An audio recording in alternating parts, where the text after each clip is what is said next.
এই মুহূর্তে সবচেয়ে বড় খবর, পদত্যাগ করলেন কেন্দ্রীয় শিক্ষামন্ত্রী। নিট বিতর্কে শেষ পর্যন্ত ইস্তফা দিলেন ধর্মেন্দ্র প্রধান। জানা যাচ্ছিল যে আজ দুপুর 2টো পর্যন্ত কিন্তু ডেডলাইন দেওয়া রয়েছিল এবং ডেডলাইন মেনেই কিন্তু ইস্তফা দিয়েছেন ধর্মেন্দ্র প্রধান। তবে কি চাপের মুখে নতি স্বীকার করলো কেন্দ্র? পিছু হটতে বাধ্য করলো কি আন্দোলনকারীরা?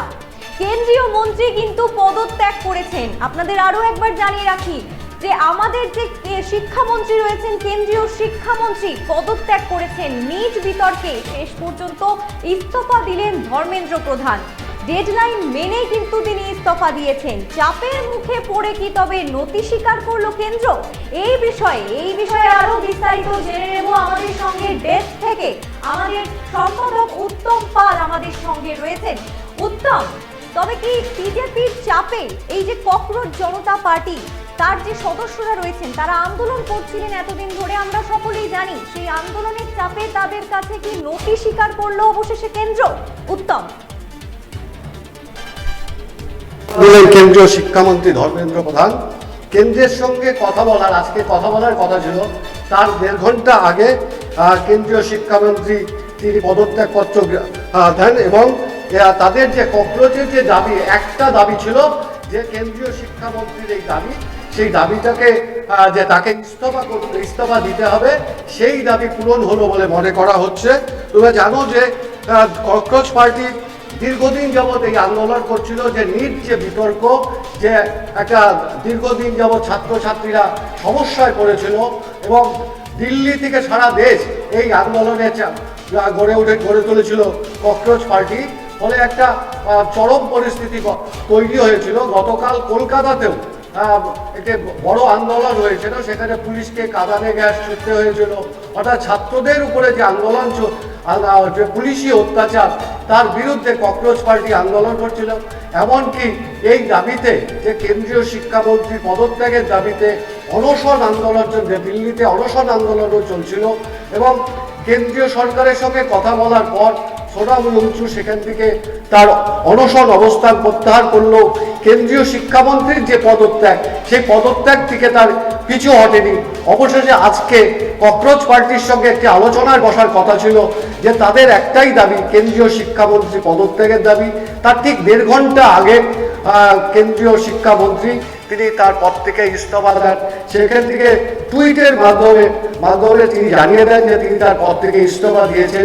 অর্থাৎ দীর্ঘ যে আন্দোলন, বিরোধীরা সারা দেশ জুড়ে যে আন্দোলন করছে, সেই আন্দোলন পূরণ হলো বলে, আন্দোলনের যে দাবি, যে বিরোধীদের যে দাবি ছিল, যে কেন্দ্রীয় শিক্ষামন্ত্রীর দাবি, সেই দাবি পূরণ হবে বলে মনে করা হচ্ছে। আজকেও এই দাবিতে বিহারের ছাত্র আন্দোলন হয়, সেখানেও পুলিশকে লাঠিচার্জ করতে হয়েছে, কাঁদানে গ্যাস ছুটতে হয়েছে এবং সারা দেশ জুড়ে এই যে কেন্দ্রীয় শিক্ষামন্ত্রীর পদত্যাগের দাবিতে একটা উত্তাল অবস্থা তৈরি হয়েছিল। কেন্দ্রীয় সরকারকেও বিভিন্ন সমস্যার মধ্যে পড়তে হয়েছিল। তবে দেশের যে সরকার, তারা এই আন্দোলনকে গুরুত্ব না দিলেও দেশের প্রধানমন্ত্রী তিনি একাধিকবার টুইট করে এবং সংবাদ মাধ্যম বা সমাজ মাধ্যমে তিনি বলেছিলেন যে ছাত্রদের এই যে নিট বিতর্ক, নিট যে কাণ্ড, সেটা তিনি মেনে নিয়েছেন এবং তিনি যা পদক্ষেপ দেওয়া, অর্থাৎ ফাস্ট ট্র্যাক কোর্টের মাধ্যমে যারা এই ঘটনায় দোষী, তাদের বিরুদ্ধে শাস্তিমূলক ব্যবস্থা নেওয়া হবে এবং দ্রুত তিনি শাস্তিমূলক ব্যবস্থা গ্রহণ করবেন বলে তিনি আশ্বাস দিয়েছিলেন।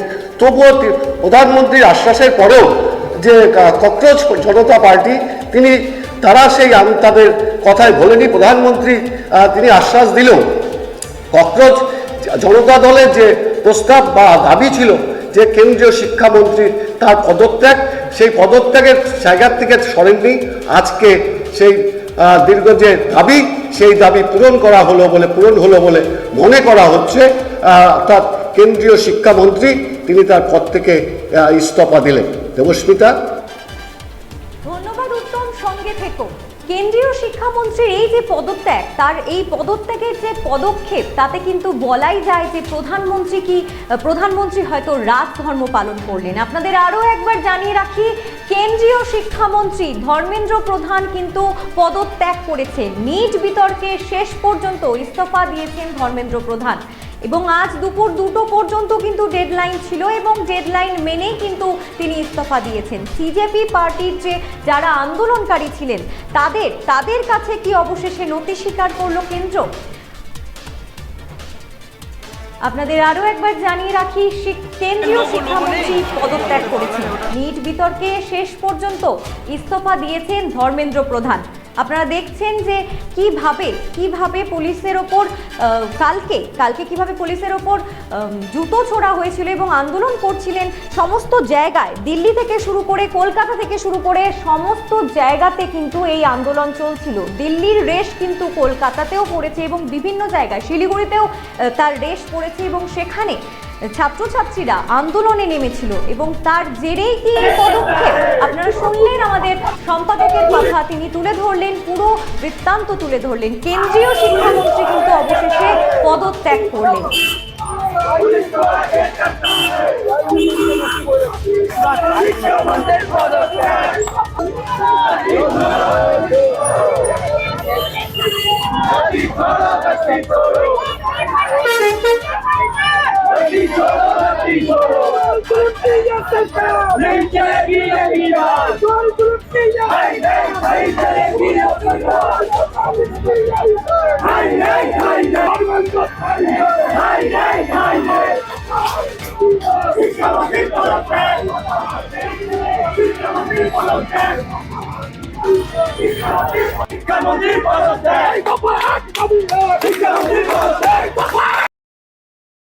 উকি মারেন কেন কর্তা? কে বলে বড় মাছের স্বাস্থ্য দেখে শরীর খারাপ লাগে বুঝি? কি বলে আরে মাছেরা বলছে এবার থেকে আপনার মাছেদেরও দিন কল্যাণীস প্রিমিয়াম ফ্লোটিং ফিশ ফিড। ভাসমানে খাদ্য আনে লক্ষ্মী মোদের ঘরে জলকে ছলাৎ ছলাৎ। ঘরের লক্ষ্মী আজই ঘরে আনো। কল্যাণীস প্রিমিয়াম ফ্লোটিং ফিশ ফিড। ভাসমান খাদ্য। চোখের সমস্যা বাড়ার আগেই আজই আসুন জীবন রেখা হসপিটাল, আপনার পরিবারের নতুন ভরসা।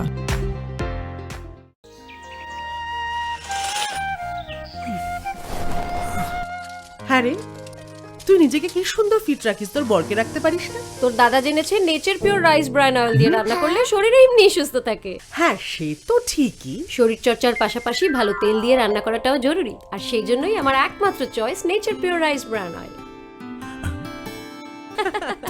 শরীর সুস্থ রাখার জন্য আমার পছন্দের সেরা cooking oil nature pure rice bran oil, সম্পর্কে স্বাদ এনে দেয়। ভারত টিভি আস্থার আওয়াজ।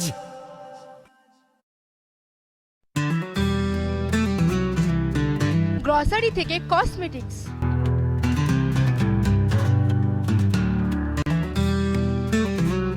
আপনার যে কোনো প্রয়োজনীয় জিনিস পেয়ে যাবেন একই ছাদের তলায়। আমাদের ঠিকানা LIC মোড়, রায়গঞ্জ, উত্তর দিনাজপুর।